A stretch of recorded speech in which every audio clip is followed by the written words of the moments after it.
Audio Jungle.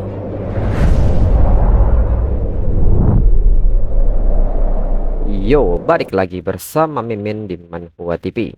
Kali ini kita akan lanjutkan pembahasan dari cerita Martial Evolution Star by Awakening the King of Monster. Mimin infokan kembali bagi teman-teman yang ingin menonton video terbaru lebih cepat, silahkan bergabung menjadi member di channel ini dengan biaya 5.000 per bulannya. Jika tidak, teman-teman bisa bersabar lebih dulu selama 2-3 hari untuk menonton video tersebut. Tanpa berlama-lama, yuk kita masuk ke disclaimer dulu.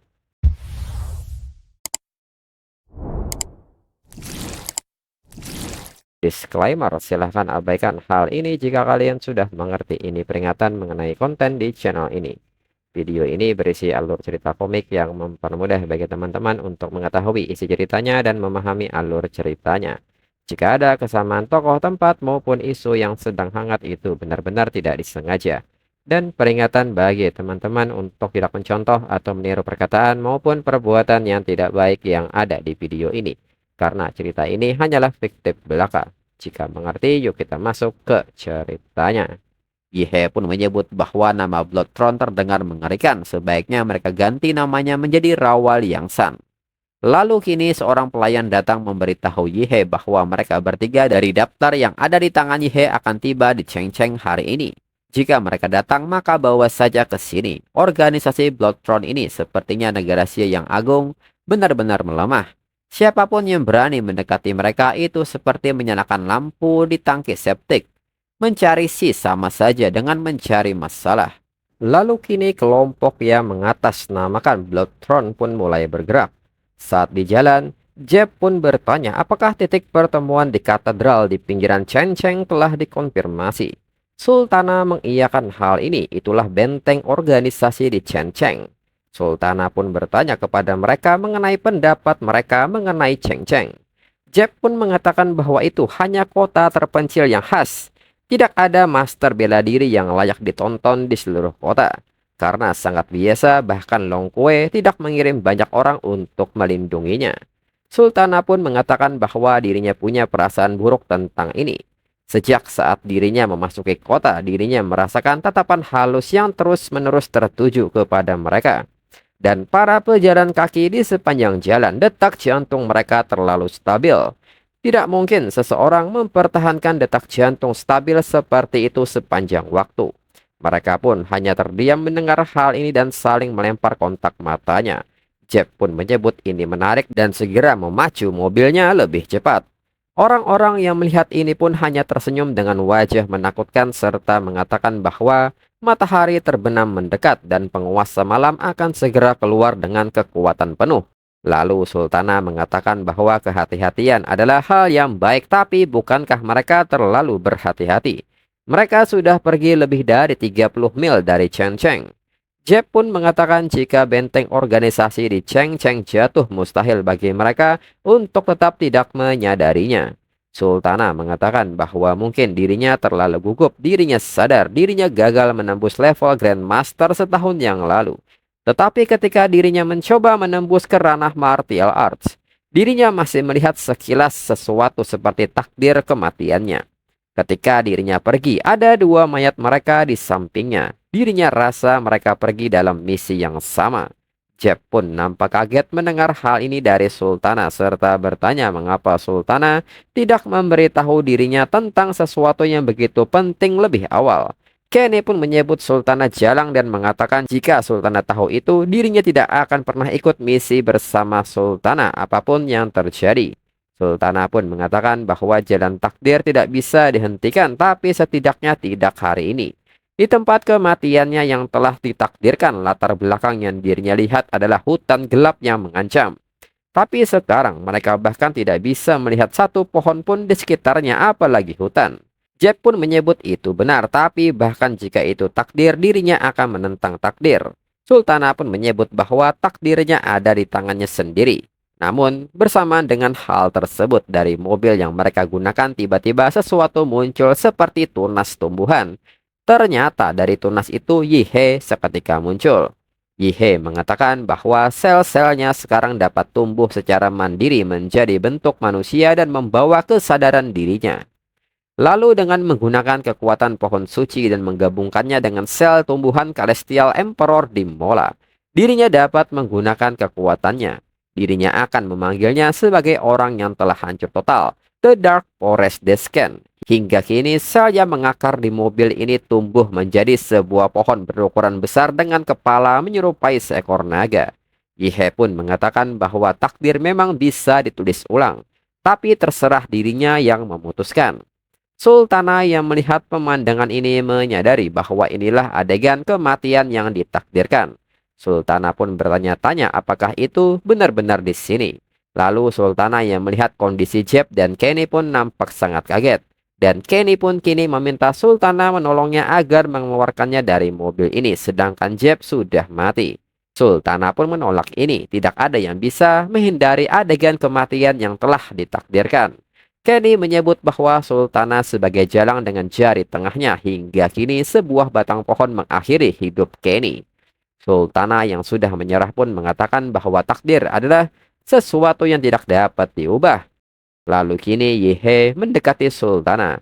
Saat Sultana mencoba pasrah dengan kematiannya, di saat itu Sultana mencium sebuah aroma. Dan ini adalah aroma yang sangat indah dan kaya. Dan nyatanya Yihe saat ini sedang mengulurkan jarinya yang berisikan selnya. Yihe mengatakan bahwa dirinya sudah bilang, nasib Sultana ada di tangannya. Sekarang dirinya memberi Sultana kesempatan apakah Sultana memilih untuk menjadi manusia atau Sultana memilih untuk menjual jiwanya serta menjadi miliknya dan bertahan hidup. Tanpa pikir panjang, Sultana menarik tangan Yihe dan menelan sel darah yang ada di jari Yihe. Sultana mengatakan bahwa dirinya ingin hidup, dirinya harus terus hidup. Yihe mengatakan bahwa seharusnya dirinya tidak bertanya dan hanya dalam hitungan detik setelah Sultana menelan sel dari Yihe, tubuh Sultana seketika menunjukkan perubahan yang abnormal. Sultana pun merasakan sakit di sekujur tubuhnya hingga merasakan sensasi terbakar. Yihe pun menyebut Sultana sangat serakah, dirinya hanya bermaksud mengubah Sultana menjadi bloodline biasa, menjadi pion di Bloodthorns, tapi dirinya tidak pernah menyangka Sultana akan meminum banyak darah. Jika Sultana tidak tahan dengan kekuatan ini dan menghancurkan dirinya sendiri, maka dirinya tidak punya pilihan selain menggunakan Black Red Biomasa untuk menciptakan Sultana yang baru sepenuhnya. Namun perlahan di tubuh Sultana tumbuh sisik dari Emperor di Mola yang menutupi tubuh Sultana hingga menjadi armor baru. Yihe yang melihat ini pun menyebut Sultana benar-benar mampu beradaptasi, tidak buruk sama sekali. Dengan ini biarkan dirinya melihat organisasi seperti apa sebenarnya Bloodthorn itu. Setelah melihat ingatan Sultana, Yihe pun mengetahui bahwa pimpinan organisasinya bersembunyi di kapal selam di dasar laut. Ternyata dia cukup berhati-hati. Hal ini juga ada kaitannya dengan kawasan segitiga Tenggara. Sekelompok pemilik tanah kecil ternyata ingin memberontak, maka jika demikian dirinya tidak ingin menjadi tuan tanah lagi. Sultana pun menanggapi Yihe dan mengatakan bahwa dia bukan bosnya lagi. Tuannya yang sekarang adalah Yihe satu-satunya. Yihe pun menanggapi ini dan menyebut itu sangat bagus. Yihe pun kini menggunakan kemampuan Black Red Biomasa dengan mengklon dirinya serta meminta Sultana membawa 15 unit elit ini dan musnahkan semua benteng Bloodthorns di Sia Besar. Dan para pemimpin perusuh yang telah Sultana kembangkan. Dirinya tidak mau mendengar omong kosong lagi setelah dirinya kembali dari segitiga Tenggara. Sultana pun mengerti dan setelahnya Yihe pun hilang dari pandangan Sultana. Lalu 2 minggu kemudian dikabarkan bahwa kerusuhan di perbatasan selatan negara Sia lenyap begitu saja. Dan ketertiban umum tampaknya telah kembali ke puncak kemakmuran negara Sia. Dengan tingkat kejahatan hampir nol. Tetapi hanya polisi yang tahu bahwa seorang seniman bela diri misterius dan kuat sedang memburu perusuh serta mata-mata asing. Setiap hari polisi menerima sebuah surat misterius yang memberitahukan bahwa polisi untuk mengambil jenazah. Lalu kini di laut lepas, menurut Yihe, the Light Magnetic Field tidak mendeteksi apapun yang menyerupai kapal selam. Ini normal, karena bahkan pasukan pertahanan pantai negara Sia yang hebat pun gagal menangkap mereka, yang menunjukkan bahwa pihak lain cukup mahir memainkan peran tikus. Namun sejak debutnya, para peserta pelatihan di Mola yang telah musnah banyak sekali tikus yang telah tereliminasi, dan mereka tidak terkecuali. Segera kini Yihe melepaskan Demola Ultimate dan masuk menyelam di laut lepas dengan wujud monster Demola. Saat menyelam cukup dalam, Yihe pun kini melepaskan Yesil dan akhirnya menemukan tikusnya. Di area lain di kedalaman laut lepas, The Butcher Knife pernah digunakan dalam aliansi negara salju. Setelah aliansi bubar, The Butcher Knife menjadi basis bergerak untuk organisasi Bloodthrone. Lalu kini, seorang petugas memberitahu kaptennya bahwa menurut pemindai sonar ada sebuah objek dengan panjang lebih dari 120 meter yang dengan cepat mendekati kapal mereka sejauh 8.000 meter di depan. Kapten pun bertanya apakah itu ikan paus. Petugas pun mengatakan bahwa daerah ini bukan jalur migrasi ikan paus.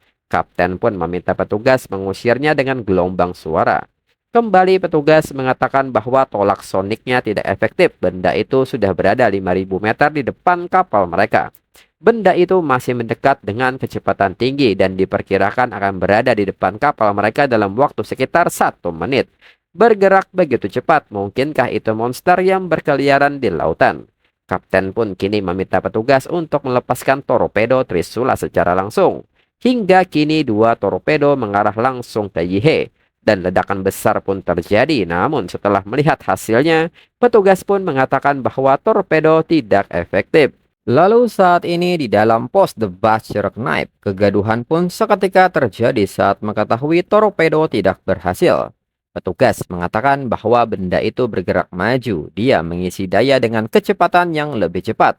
Dalam 30 detik dia akan berada tepat di depan kapal. Dan kini makhluk itu sudah tiba.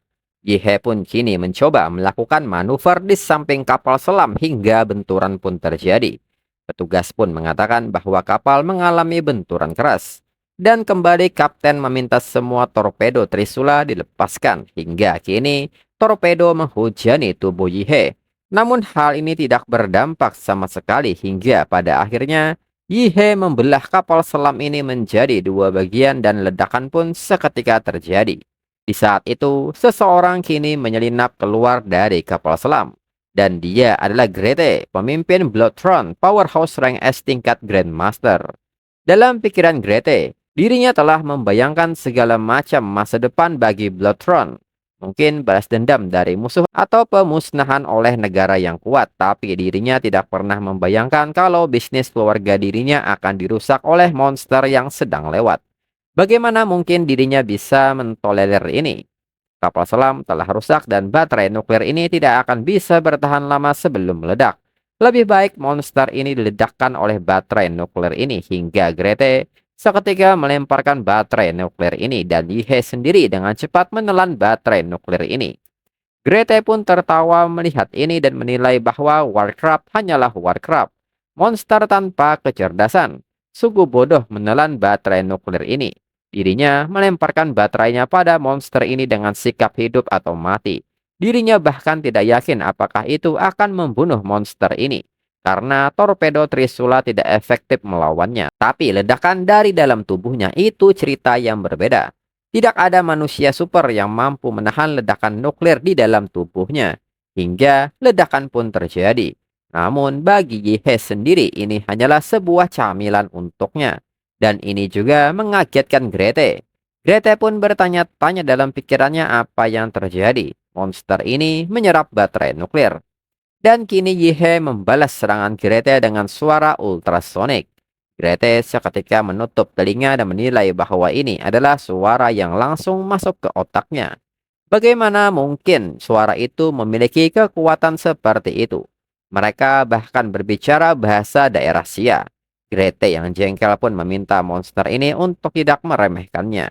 Dirinya juga seorang seniman bela diri tingkat Grandmaster Rank S. Bahkan di bawah air dirinya masih bisa bertarung dengannya.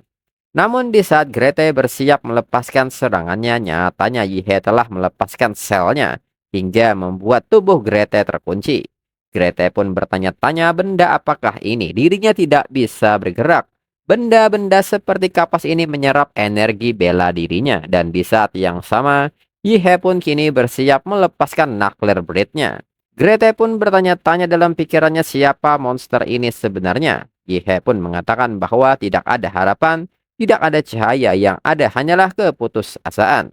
Setelahnya kini Ye pun keluar dari laut lepas dengan berdiri di punggung Dimola. Ye pun kini menargetkan area segitiga tenggara untuk selanjutnya. Lalu saat ini di wilayah segitiga tenggara Filipina, seorang penjaga saat melihat ke arah laut lepas pun merasa aneh. Ramalan cuaca tidak mengatakan air pasang akan surut hari ini. Jadi bagaimana mungkin pulau-pulau muncul di permukaan laut? Rekannya pun meminta penjaga untuk berhenti melihat laut dan bertanya apa yang menarik tentang laut. Sudahkah penjaga dengar? Mereka baru saja menerima kiriman besar peralatan dari Amerika. Mungkin mereka harus mengambil tindakan terhadap negara Sia. Penjaga pun nampak kaget dan bertanya apakah secepat itu, bagaimana dengan para ahli tingkat Grandmaster negara Sia. Bahkan jika mereka menggabungkan lusinan negara di wilayah selatan tenggara mereka, mereka tidak dapat mengumpulkan 5 tokoh kuat tingkat Grandmaster. Rekannya pun mengatakan dengan dukungan dari Federasi Baitun Utara dan tokoh-tokoh kuat di Pulau Kecil Timur, negara utara, sekutu negara Sia saat ini disibukkan dengan invasi para penipu dari kerajaan keturunan dewa di benua barat dan tidak dapat menyisihkan sumber daya untuk membantu negara Sia.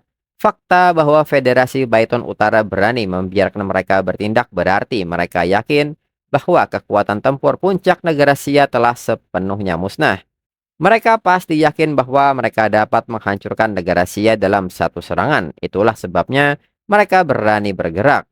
Penjaga ini pun menyebut bahwa ini adalah angin kencang yang sangat besar. Apa yang rekannya katakan ini benar-benar membuat dirinya bersemangat. Namun di saat itu tiba-tiba mereka mendengar sebuah suara yang keras. Rekannya yang melihat ke laut lepas pun bertanya kepada penjaga apakah pulau itu berpindah. Dan pulau itu berenang ke arah mereka. Dan untuk episode selanjutnya tunggu 1 sampai 2 minggu lagi. Sekian dan terima kasih.